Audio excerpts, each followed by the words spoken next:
गणेश गोदियाल जी ने बड़ा ही एक विद्वान व्यक्ति होने के नाते, कांग्रेस के पूर्व प्रदेश अध्यक्ष होने के नाते, इतने बड़े स्तर के व्यक्ति ने एक बयान दिया कि अब उत्तराखंड में जो है नेपाली शिक्षा पढ़ाई जाएगी और इससे आगे क्या लाभ होगा। और मतलब उन्होंने बड़ा ही इसका माखौल उड़ाया। पूर्व विधायक कहूंगा मैं, और पूर्व कांग्रेस अध्यक्ष रहे हमारे उत्तराखंड के। उन्होंने जिस प्रकार से एक भाषा का प्रयोग करा नेपाली भाषी लोगों के लिए, गोरखा समाज को आहत किया, उनके मुंह से बातें शोभा नहीं देती। नमस्कार दोस्तों, आप देख रहे हैं डेमोक्रेटिक वार और आपके साथ मैं हूं महक। साल 2017 से कांग्रेस लगातार सत्ता से दूर है। कांग्रेस के जमीनी कार्यकर्ता कांग्रेस को एक बार फिर सत्ता में लाने के लिए जी तोड़ मेहनत कर रहे हैं, लेकिन जमीनी कार्यकर्ताओं की जी तोड़ मेहनत पर कांग्रेस के ही नेता पानी फेर रहे हैं। अभी तक कांग्रेस में नेताओं की गुटबाजी पार्टी के लिए सरदर्द बनी हुई थी, लेकिन अब कांग्रेस के नेताओं के बयान पार्टी को नुकसान पहुंचाने में कोई कसर नहीं छोड़ रहे हैं। उत्तराखंड में पहाड़ से लेकर तराई तक नेपाली समाज के लोग रहते हैं। नेपाली समाज के लोग ही पूर्व प्रदेश अध्यक्ष और लोकसभा प्रत्याशी रह चुके गणेश गोदियाल का विरोध कर रहे हैं, और ये विरोध उस समय हो रहा है जब पूरे प्रदेश में निकाय चुनाव सर पर है। कल नेपाली समाज के संगठन ने गणेश गोदियाल के बयान को लेकर प्रेस कॉन्फ्रेंस भी की थी। आखिर क्या है ये पूरा मामला, क्यों विरोध कर रहे हैं, ये नेपाली समाज के लोगों से ही समझने और जानने की कोशिश करते हैं। सर, क्या नाम है? मेरा नाम अभिषेक शाही है। गोरखा प्रकोष्ठ का प्रदेश संयोजक के नाते काम देख रहा हूँ। नेपाली संगठन के लोगों ने कल प्रेस कॉन्फ्रेंस की, क्या मामला है, पूरा विस्तार से बताइए। ऐसा है, अभी कुछ दिनों पहले यही समाचार पत्रों के माध्यम से और मीडिया के माध्यम से जानकारी एक समाज को आई कि अपने कांग्रेस को जो पूर्व प्रदेश अध्यक्ष हैं गणेश गोदियाल जी, उन्होंने एक स्टेटमेंट दिया कि जो सरकार नेपाली शिक्षकों की भर्ती करना चाहती है, और अभी क्या है कि कुछ विषय ऐसे हैं कि जैसे अंग्रेजी, उर्दू, इसके लिए कोई अगर मतलब शिक्षार्थी शिक्षा लेना चाहता है तो सरकार उसके अध्यापक रखेगी, तो उसमें एक कॉलम में नेपाली शिक्षकों का भी विषय आएगी, वो भी हो सकते हैं। गणेश गोदियाल जी ने बड़ा ही एक विद्वान व्यक्ति होने के नाते, कांग्रेस के पूर्व प्रदेश अध्यक्ष होने के नाते, इतने बड़े स्तर के व्यक्ति ने एक बयान दिया कि अब उत्तराखंड में जो है नेपाली शिक्षा पढ़ाई जाएगी और इससे आगे क्या लाभ होगा। और मतलब उन्होंने बड़ा ही इसका माखौल उड़ाया। तो उन्होंने जो माखौल उड़ाया तो उससे जो नेपाली समाज है, ऐसा है उत्तराखंड में ही लगभग 14-15 लाख है, और पूरे देश की अगर हम बात करें नेपाली भाषी समाज तो 4 करोड़ के आसपास 1997 के उसमें है। उसके बाद तो कहीं ऐसा कोई गजेटियर कोई किसी ने सर्वे का वो नहीं। तो इससे क्या था कि पूरे समाज को बड़ी आहत हुई, पूरा समाज इन बातों से कि एक भाई गणेश गोदियाल जी जो हैं प्रदेश अध्यक्ष रहे हैं, अभी लोकसभा का चुनाव भी लड़े हैं, डायरेक्ट मतलब राहुल गांधी परिवार में भी उनकी एंट्री बिल्कुल बिना किसी, मैं कहता हूँ उसको, उसके हैं। तो इसमें यह है कि नेपाली समुदाय जो कि पूर्व में कांग्रेसी भी रहे हैं और कई अभी भी कांग्रेस विचारधारा में, और कुछ राजनीतिक रूप से भाई भाजपा में भी हैं, लोग बटे हुए हैं, वो अलग विषय है। लेकिन क्या है कि मूल तो सबका नेपाली है, तो नेपाली जो मन है इसको बड़ा ठेस पहुंचा है। और इससे क्या है कि समाज में जो गोरखा समाज है हमारा, इसमें बड़ा आक्रोश है, और उसका कारण यही है कि कोई आम आदमी या सामान्य व्यक्ति कुछ कह दे तो लोग इतना ध्यान नहीं देते।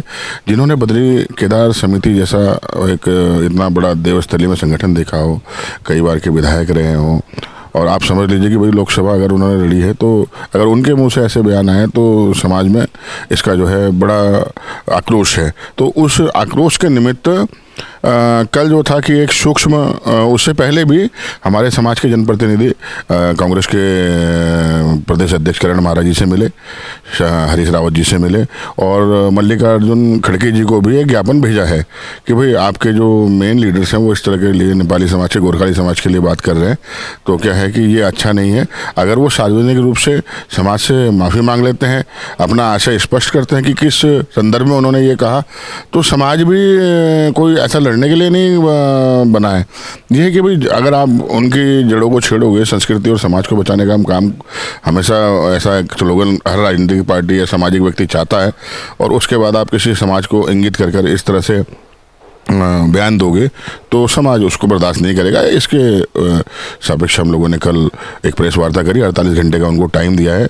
और ये कोई व्यक्तिगत किसी एक का नहीं, पूरे गोरखाली समाज के जो प्रतिनिधि हैं, जो प्रतिनिधित्व करते हैं अलग अलग समुदाय के, उन सभी का कल एक मिश्रित प्रेस कॉन्फ्रेंस थी।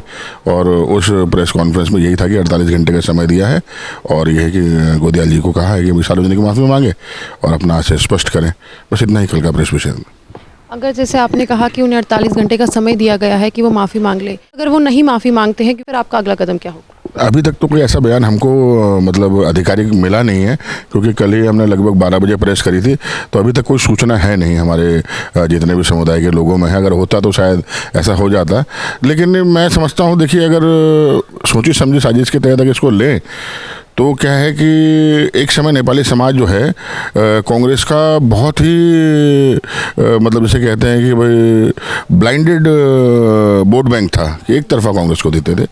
और आज स्थिति जब से नरेंद्र मोदी जी और भाजपा सरकार आई है तो आप देखेंगे कि भाई इतना लंबे समय से लंबित मांग गोरखालैंड की वो आज भी है वेस्ट बंगाल में, लेकिन फिर भी वहाँ से क्या है कि दो बार एक नेपाली समुदाय के राजू बिष्ट MP चुन के आ रहे हैं।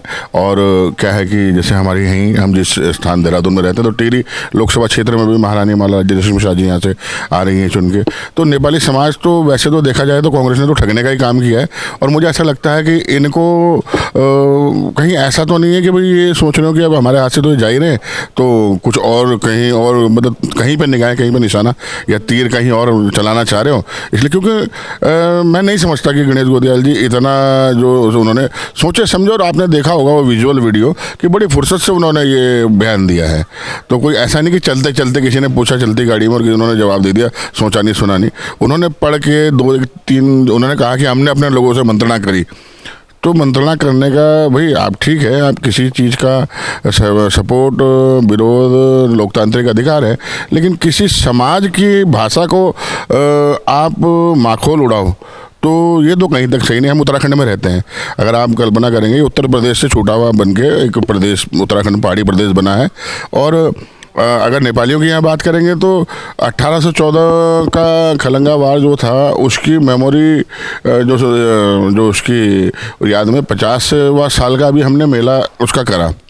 और रोटी बेटी के रिश्ते हैं आपस में, कोई ऐसा नहीं है यहाँ पे कोई समाज किसी से अलग हो। अब काली नदी के उस पार आप कुमाऊं में चले जाओ तो उनका तो रोज़ का ही आना जाना है। धारचूला चले जाओ, पिथौरागढ़ चले जाओ, खटीमा चले जाओ, ठीक है, या यहाँ देहरादून में ले लो, लगभग मिश्रित आबादी अब है। और ना यहाँ किसी जात का भेदभाव है, ना किसी भाषा का भेदभाव है। तो मुझे लगता है इसमें कहीं ना कहीं शायद उन्हें लगाओ कहीं से कोई फ़ायदा हो जाए, क्योंकि अब नेपाली वोट बैंक उनसे खिसक रहा है। तो उन्होंने कहा चलो ठीक है, जाते जाते थोड़ा सा क्या पता कोई लाभ लेने के लिए उन्होंने इस तरह का बयान दिया हो। हम तो इसको इस रूप में देखते हैं क्योंकि वो इतने बड़े विद्वान व्यक्ति हैं, इस तरह का छोटा बयान उनसे उम्मीद नहीं की जा सकती। और मैं कहता हूँ शायद ऐसा तो नहीं कि केंद्र ने देखा कि भाई तब भारत में ही हमारे से नेपाली खिसक रहे हैं, भाई वेस्ट बंगाल खिसक रहे हैं, अब पहले आसाम, उधर आपका क्या नाम से सिक्किम, नॉर्थ ईस्ट में कई जगह हैं। तो ऐसा हो सकता है कि भाई क्या इसके पीछे इनकी रणनीति होगी वो तो वही जाने। लेकिन यह है कि मुझे ऐसा लगता है कि भाई ये कहीं गोदियाल जी के मुँह से केंद्र पोषित कोई योजना तो नहीं निकली है उनके कांग्रेस के द्वारा। बाकी तो गोदियाल जी जाने। देखिए, नेपाली भाषा जो लोग है, नेपाली भाषी लोग हैं, वो बहुत ही शांत स्वभाव से रहते हैं और उन्हें छेड़ा जाए तो वो आक्रोश भी हो जाते हैं। अब जिस प्रकार से पूर्व विधायक कहूंगा मैं और पूर्व कांग्रेस अध्यक्ष रहे हमारे उत्तराखंड के, उन्होंने जिस प्रकार से एक भाषा का प्रयोग करा नेपाली भाषी लोगों के लिए, गोरखा समाज को आहत किया, उनके मुंह से बातें शोभा नहीं देती। जबकि हम खुद कहते थे उनके कार्यों को हमने सराहा है कि जब वो पहाड़ लौट कर आए उन्होंने पहाड़ के लिए किया, लेकिन आज आपने अपनी छवि बता दी कि आप किस प्रकार के आपकी सोच है। मतलब कोई तरीका ही नहीं, कोई जरूरत ही नहीं कि आप किसी एक समाज को विशेष को लेकर इस प्रकार से घोषणाएं करते हुए उनके खिलाफ बोलते फिरे। एक तुच्छ व्यक्ति बोलता तो कोई बात नहीं थी, किंतु आप पूर्व में विधायक रहे, आपने सांसद का चुनाव लड़ा, आप पर कांग्रेस जैसे एक बड़ी पार्टी के अध्यक्ष रह चुके हैं। उसके पश्चात और पूरा गोरखा समाज आज आपका विरोध करता है इसी बात पर, क्योंकि आपसे यह आशा नहीं थी और आने वाले चुनाव में आप किसी प्रकार के समारोह में हमें दिखाई दिए तो हम आपका विरोध करेंगे, क्योंकि ये बिल्कुल उचित नहीं है, हमें बिल्कुल अच्छा नहीं लगा है। आप अति शीघ्र इस पर आप अपने विचार रखें, हमसे समाज से माफी मांगे, नहीं तो ये बातें आगे बढ़ती जाएंगी। पूर्व प्रदेश अध्यक्ष और लोकसभा प्रत्याशी रहे गणेश गोदियाल के बयान को लेकर नेपाली संगठन के लोगों में काफी आक्रोश है। नेपाली संगठन के लोगों का कहना है कि गणेश गोदियाल को ऐसा बयान नहीं देना चाहिए था। उनके इस बयान से हमें काफी आहत पहुंची है और हम चाहते हैं कि वो हमसे सार्वजनिक तौर पर जो है वो हम हमारे लोगों से, हमारे संगठन के लोगों से माफी मांगे। चलिए दोस्तों, फिलहाल के लिए इतना ही। अगली बार फिर करते हैं आपसे मुलाकात किसी दूसरी खबर के साथ। तब तक के लिए आप खुश रहिए, मजे में रहिए और साथ ही अब जाते जाते वीडियो को लाइक और चैनल को सब्सक्राइब जरूर करके जाइएगा।